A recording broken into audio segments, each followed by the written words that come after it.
अस्सलाम वालेकुम नाज़रीन, मैं हूं लंदन से अमजद चौधरी। नाज़रीन, आप जैसा जानते हैं कि पूरा पंजाब इस वक्त सैलाब की जद में है और कई लोगों की जो है अमवात हो चुकी हैं, जानवर जो हैं वो डूब चुके हैं और बुरे हालात हैं।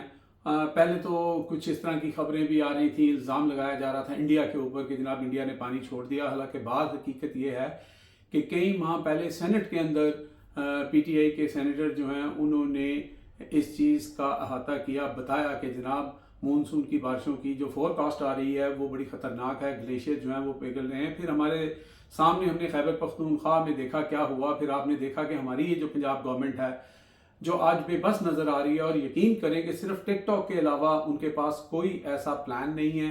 वो हम आगे चल के आपको वीडियोस दिखाते हैं कि किस तरह ये लोग जो है लोगों की बेहिसी का मजाक उड़ा रहे हैं और रावी के अंदर जाके 5-5, 6-6 कैमरा मैन के साथ एक कश्ती में ये सवार हैं, दूसरी में कैमरा मैन सवार हैं। ना सिर्फ मरीम नवाज शरीफ की टीम ये कर रही है बल्कि उनके नीचे जो वज़रा हैं वो भी यही ड्रामे कर रहे हैं। वो हम पूरे सबूत आपको दिखाएंगे कि ये किस तरह यहाँ पे ये मामला कर रहे हैं। हालांकि एक वीडियो साथ हम आपको और दिखाएंगे कि जिसमें एक शख्स जो वो कह रहा है कि मेरा बेटा और मेरी बीवी जो है वो बह चुके हैं, वो फोत हो चुके हैं। मेरी 2 बच्चियां जो हैं वो सामने वाले डेरे में फंसी हुई हैं और शाम से लेके सुबह तक हमारे पास कोई मदद को नहीं आया। अच्छा, ये कश्ती अगर वहाँ पहुँचती या वहाँ की इंतज़ामिया उनके लिए इंतज़ाम करती, ऐसा कुछ नहीं हो रहा। लेकिन लोगों को बेवकूफ़ बनाने के लिए ये सारे जो हैं एपिसोड जो हैं वो चलाए जा रहे हैं। अब आप समझते होंगे कि हमें बस एक मौका चाहिए तनकीद का, कि तनकीद बराए तनकीद। भाई बात ये है कि जो सामने नज़र आ रहा है, चलें आप जापान गए हुए थे, जापान से आप वापस आए, आप रावी के पुल पे खड़े होकर हाथ हिलाते हैं और वहाँ पे जाते हैं। उसके बाद आप रावी के किनारे चले जाते हैं नीचे जहाँ पे लोग हैं, और वहाँ पे कोई भी एक भी रेस्क्यू का कोई वो नहीं था। ठीक है, वो पानी के फ्लो के अंदर आप कश्ती में बैठे हुए हैं और फिर नारेबाजी हो रही है। फिर वहाँ पर एक कश्ती के अंदर अपने जो हवारी हैं उनको बिठाया हुआ है और उन्होंने लाइफ जैकेट्स पहनी हुई हैं और मरीम नवाज शरीफ जिंदाबाद, मरीम नवाज शरीफ जिंदाबाद। और भाई जो इस वक्त पूरे पंजाब के अंदर ख़ास तौर पे जो अपना सियालकोट का इलाका है, वहाँ पे ख्वाजा आसिफ जो हैं वो भी अपनी गाड़ी के अंदर पानी में फंसे हुए हैं, लोगों से मिल रहे हैं। लेकिन जो उनके जो देहात हैं वहाँ पर जो सूरत हाल है उसके ऊपर किसी की तवज्जो नहीं है। तो आज का सारा एपिसोड जो है वो हम इसी चीज़ पे रखेंगे कि इस वक्त पाकिस्तान के अंदर जो सैलाब की वजह से जो इस वक्त तबाहकारियाँ हो रही हैं, और अभी जो बताया जा रहा था कि एक बड़ा रेला जो है वो आना है। रावी के अंदर भी बहुत ज़्यादा ख़तरात हैं कि उसके गिरदोनवा में जो सोसाइटीज़ वहाँ पे बनाई गई हैं, ख़ास तौर पर एक पुराने पीटीआई के जो थे अलीम खान साहब, उनका इसी वजह से इमरान खान से झगड़ा भी हुआ था और इसी वजह से इमरान खान ने उनको फिर पार्टी से खैरबाद कह दिया था। और उनकी सोसाइटी भी रावी के किनारे पे है और वहाँ पे कुछ लोगों ने मुझे फुटेज भेजी है कि वहाँ पे मट्टी वट्टी डाली जा रही है, इंतजाम किए जा रहे हैं। अल्लाह करे कि वो सोसाइटी जो है वो बच जाए, और क्योंकि लोगों की जमा पूंजी उसमें लगी हुई है, आम आदमी वहाँ पे रहता है। कोई भी सोसाइटी किसी की भी हो, ये किसी पार्टी या नज़रिए की बात नहीं हम कर रहे, यहाँ पे पूरे पाकिस्तान और पाकिस्तान की बात कर रहे हैं। लेकिन हालात जो हैं वो इस तरह के हैं कि ये लोग, वो इमरान खान ने एक दफ़ा कहा था ना कि वो जुमला कह देते हैं और वो जुमला उनका जो है वो ऐसा हिट होता है, फिर वो इनके ऊपर हमेशा फिट होता है। और वो यही था कि एक तो ये पढ़े लिखे नहीं हैं, दूसरा ये सीखते नहीं हैं। तो अब वहाँ पे मरीम नवाज शरीफ साहिबा जो हैं वो जिस तरह की अपना एक तो उन्होंने जुमला बोला बारिश के हवाले से कि बारिश जो है ना वो बड़ी हुई है और बारिश की वजह से ट्रेंशियल रेन जो है वो हुई है। अब दोनों जुमले एक ही हैं कि बारिश की वजह से ही ज़्यादा बारिश हुई है। तो बेसिकली शायद वो ये कहना चाह रहे थे कि मानसून की जो ये मौसम है उसके अंदर बारिश ज़्यादा हुई है, ट्रेंशियल रेन जो है वो उसमें ज़्यादा हुई है, ये ज़्यादा बारिश उसकी वजह से हुई है। तो बहरहाल स्लिप ऑफ टंग है, इसके ऊपर हम बात नहीं करते। लेकिन वहाँ पे जिस तरह की मैनेजमेंट की गई, पहले आपने अपने कैमरा मैन वहाँ पे, अब जो वहाँ पे आज़ाद सहाफ़ी मैं इस लिहाज से कह रहा हूँ बेचारे किस बात के आज़ाद हैं। उनके चैनल्स जो हैं जो उनके साथ सलूक करते हैं वो ज़रा सी भी ऐसी कोई चीज़ जो है वो ना तो रिपोर्ट कर सकते हैं ना पब्लिश कर सकते हैं। वैसे मैं जिक्र करना नहीं चाहता था, थोड़ा सा जिक्र मैं अपना भी यहाँ पे कर दूँ। मेरे एक बहुत अच्छे दोस्त हैं यहाँ पे, एक चैनल के ब्यूरो चीफ भी रहे हैं। उन्होंने मुझे रिक्वेस्ट की कि जनाब मैं पहले चूँकि चैनल 5 जो ख़बरें का है उसके लिए 2 साल यहाँ पे उनका चीफ कॉरेस्पॉन्डेंट रहा हूँ, تو مجھے انہوں نے کہا کہ تھوڑا سا نا آپ ایک چینل ہے تو اس کو ہیلپ کر دیں. تو میں نے کہا یار میرے پاس تو ٹائم نہیں ہے, میں اپنا بزنس بھی کرتا ہوں, پھر ساتھ سوشل میڈیا کرتا ہوں. تو انہوں نے مجھے ریکویسٹ کی, تو میں نے کہا اچھا چلیں. بہرحال وہ مینجمنٹ کے جو لوگ تھے وہ بھی بڑے اچھے تھے, تو میں نے ان کو بس ایسے ہی جوائن کر لیا کہ میں یہاں سے جو بھی انفارمیشن ہوتی تھی یا کوئی بھی جو نیوز میں کرتا تھا وہ میں بھیج دیتا تھا, وہ چلا دیتے تھے.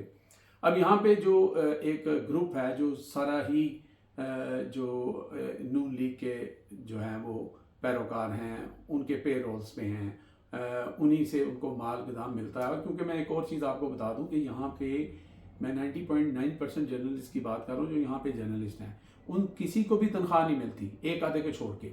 باقی سب جو ہیں کیمرہ اٹھائے ہوئے یا تو وہاں پہ جو فوٹیج بناتے ہیں ٹک ٹاک کے اوپر کرتے ہیں, یا پھر وہ یہ ہے کہ وہ آگے پیچھے سے یہ وہ کسی کی خبر لگائی, کسی سے 50 پاؤنڈ لے لیے, یہ یہاں پہ یہی سلسلہ چلتا ہے.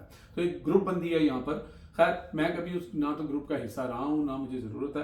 بہرحال میں جو اپنا سوشل میڈیا کرتا ہوں وہ میں کسی کاز کے لیے کرتا ہوں. میرا اپنا ایک سمجھ لیں کہ میں ایک جسچر کے طور پہ کرتا ہوں.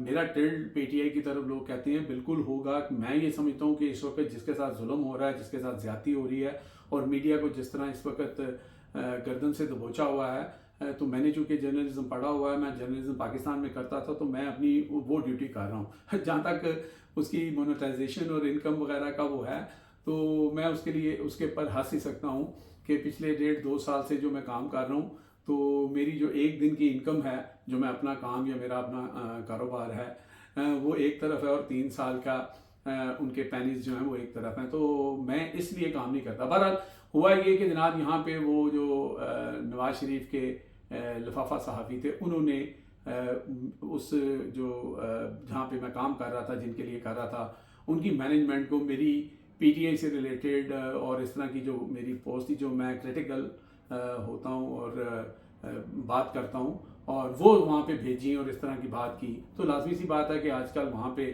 مریم نواز شریف صاحبہ کا جو معاملہ ہے اور ان کی جو ٹیم ہے, وہ میں اس لیے آپ کو پوری سٹوری بتا رہا ہوں. آگے چل کے میں آپ کو بتاتا ہوں کہ یہ صحافیوں کو ٹریٹ کیسے کرتے ہیں.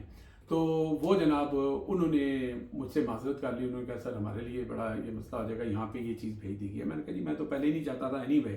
تو میں اپنی سٹوری کو تو سائٹ پہ رکھتا ہوں. اب میں آپ کو یہ دکھاتا ہوں, ذرا دیکھیں کہ وزیر اطلاعات جو ہیں عظمیٰ بخاری, وہ کس طرح لوگوں سے بات کر رہی ہیں, وہ ٹریٹ کس طرح کر رہی ہیں صحافیوں کو. مثلا عجیب بات ہے, کوئی مورلز نہیں ہے, کوئی ایٹیکیٹس نہیں ہے, کوئی ایجوکیشن نہیں ہے کہ آپ ایک جرنلسٹ ہیں وہاں پہ ان کو کس طرح ٹریٹ کرنا ہے. اگر آپ نے ان کو منع بھی کرنا ہے تو چہرے پہ اسمائل رکھیں, تھوڑا سا جو ہے وہ اپنے آپ کو ڈاؤن گریڈ کریں, ہمبلنس کے ساتھ آپ ان کو ریکویسٹ کریں, سوری پلیز. کوئی اس طرح کا ہوتا ہے نا, وہ جیسے استانی ہوتی ہے, جیسے انہوں نے پرسوں اپنا بیان دے دیا, ٹھیک ہے, ٹی وی پہ بیٹھ کے مین اس کے اوپر بیٹھ کے وہ ماؤں کے کپڑوں والا.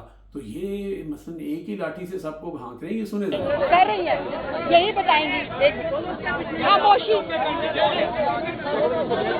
خاموشی, آپ لوگ پیچھے پیچھے ہو جاؤ, تھوڑا پیچھے پیچھے ہو جاؤ, کیمروں کو تھوڑا پیچھے ہو جاؤ, پیچھے ہو جاؤ. چلو بسم اللہ الرحمن الرحیم. کیا کر رہے ہو بھائی, کیا بات کریں. آپ کو یاد ہوگا ان کی ویڈیو بڑی وائرل ہوئی تھی جس میں یہ دھمکیاں لگا رہی تھیں, مریم نواز شریف کے آنے سے پہلے دھمکیاں لگا رہی تھیں اگر کسی نے الٹا سیدھا سوال کیا تو وہ پھر اپنی نوکری کو خیر بات سمجھے. تو یہ تو ان لوگوں کی مینٹیلٹی ہے. یہ یہاں پر وہ بالکل صحیح کہا تھا مریم نواز شریف نے کہ ہم حکمران خاندان ہیں, یہ حکمرانی کر رہے ہیں, یہ نہ تو یہاں پہ ایون فارم 47 کے اوپر آ کے حکمرانی کر رہے ہیں. چلو اگر پبلک سپورٹ ہوتی یا وہ چیز ہوتی, شاید یہی وجہ ہے کہ اس وجہ سے یہ بالکل بے باک ہو گئے ہیں, ٹھیک ہے, آؤٹ آف کنٹرول ہو گئے ہیں, کیونکہ ان کو پتا ہے بھائی کہ عوام کیڑے مکوڑے ہیں, ان کے ووٹوں کی ہمیں ضرورت ہی نہیں ہے, نہ یہ ہمیں دیتے ہیں نہ اب ہمیں ضرورت ہے. اسٹیبلشمنٹ کا کندھا زندہ باد. تو بس یہی ان کی اب کل کائنات اور ہوپ جو ہے وہ اسٹیبلشمنٹ کا کندھا ہے, اور جنی دیر تک سائیں سیرتے نے تو فکر کوئی نہیں. تو یہ معاملہ ہے.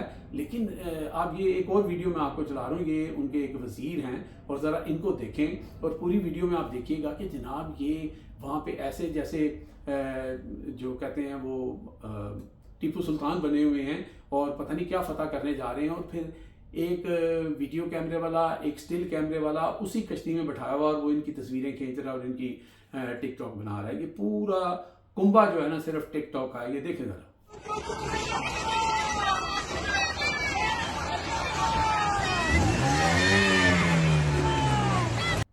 साथ दूसरी वीडियो में आपने देखा कि वहाँ पे जैसे वो जो जंग हुई थी भारत के साथ, एक और जंग हमने जीत ली है।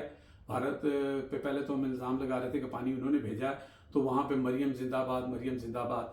तो ये सारी इनकी सूरत हाल है। लास्ट में वो जो सियालकोट से जिस बेचारे की बीवी और बच्चा डूब गए और वो अपनी बच्ची के लिए जो है वो तड़प रहा है, वो वीडियो भी मैं आपको दिखाता हूँ। और मुझे यहाँ से इजाज़त दें और चैनल को सब्सक्राइब कर लें, लाइक करें और कमेंट जरूर किया करें। अल्लाह हाफिज़। ये देखें वीडियो। जी एक बच्चा रुड़िया, एक जेड़ा मेरे बेगम रुड़ी है, ठीक है, दो मेरी बच्चियां फसी